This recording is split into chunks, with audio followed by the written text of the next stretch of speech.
মোটামুটি 25 লক্ষ ছাত্রছাত্রী আছে, 4 জনের মধ্যে 3 জনই জিপিএ 5 পেয়েছে। তো আমাদের এখন মাশাআল্লাহ 400 জনের একটা টিম আছে। আমরা সবসময় শিক্ষার্থীদের পাশে ছিলাম। শাহির ভাই আজকে সম্মাননা পেলেন।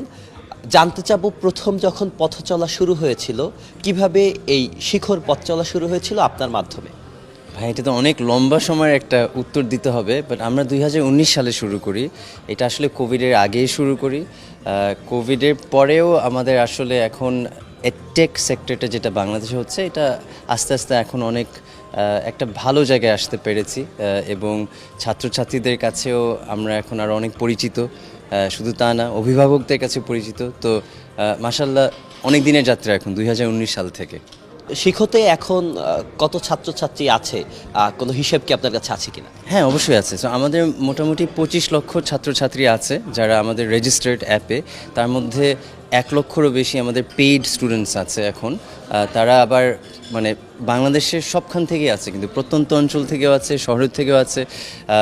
অলমোস্ট 60% আমাদের আসলে শহরের বাইরে ছাত্রছাত্রী। সো ওইখানেই কিন্তু ডিম্যান্ডটা সবচেয়ে বেশি, কারণ ওখানে ভালো শিক্ষক বা এরকম শিক্ষা ব্যবস্থা খুব মানে যেভাবে আমরা ঢাকা শহরে অভ্যস্ত, হয়তো ওখানে সবসময় খুঁজে পাওয়া যায় না। শিখর যে সফলতার হার কত, এবং যদি দু একটি গল্প আমাদের বলতেন। অনেক গল্প আছে আসলে ভাই বলার।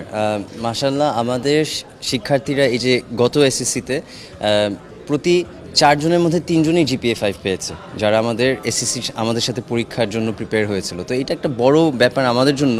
আসলে ওইটাই তো আউটকাম, মানে শেষমেশ আমরা পড়ানোর থেকে যে আসলে জিপিএ 5 পাচ্ছে, এবং যেটা বললাম শুধু শহরের শিক্ষার্থীরা না, পুরো বাংলাদেশ ব্যাপী। হ্যাঁ, তো এটা আমাদের জন্য একটা ভালো দিক, যেটা আমরা বুঝছি যে আসলে যে কাজটা করছি এটা আসলে একটা বেনিফিট দিচ্ছে। এই আন্দোলনের সময় আমরা দেখেছি যে এর থেকে আপনারা যারা কাজ করেছেন পেছন থেকে একটি বড় ভূমিকা রেখেছেন, আর সেই জায়গা থেকে শিখর যে ভূমিকা সে সম্পর্কে একটু জানতে চাবো।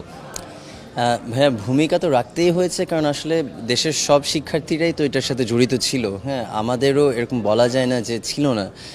প্রতিনিয়তই আমাদের গ্রুপগুলোতে বা আমাদের মেসেজে অনেক ধরনের মেসেজ আসতো। তো আমরা সবসময় শিক্ষার্থীদের পাশে ছিলাম। বলতে যে মানে তাদের যে ধরনের তখন আসলে মানসিক সাপোর্টটা দরকার ছিল, এবং আসলে মানে ইট ওয়াজ এ ভেরি ব্রেভ থিং যে সবাই করেছে। এবং এই ব্রেভ জিনিসটার পিছনে যে আমাদের দেশের শিক্ষার্থীরা, মানে এটাও একটা সত্যি কথা বলতে ভয়ও ছিল। আমরা শিক্ষার্থীদেরকে বলেছি যে তোমরা করো, হ্যাঁ, বাট এটাকে কিন্তু আসলে সেফটিটাকে ফার্স্ট রেখে করতে হবে, কারণ মানে আমাদের তো একটা অভিভাবকেরও দায়িত্ব আছে। হ্যাঁ, এখন একটা আমি নিজেও বাবা, হ্যাঁ, আমার ছেলে মেয়ে, হ্যাঁ, তাদেরকেও আমি কত দূর যেতে দিতাম না ভয় পেয়ে। সো এই দায়িত্বটা আসলে আমাদের